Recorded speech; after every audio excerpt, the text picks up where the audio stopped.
झालेल्या लोकसभेमध्ये संविधानाविषयी negative narrative set करून या नालायक काँग्रेस इंडिया आघाडीनं लोकांच्या मध्ये संभ्रम पसरवला आणि या ठिकाणी लोकसभेला यश पदरात पडून घेण्याचा प्रयत्न केला।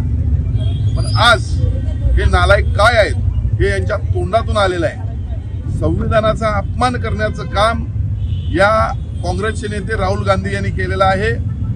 आरक्षण रद्द व्हावं ही त्यांची भूमिका आहे आणि म्हणून आज या देशातील जनतेला कळून चुकलेला एक खोटारडे आहेत। हे फक्त मतासाठी सर्व करतात।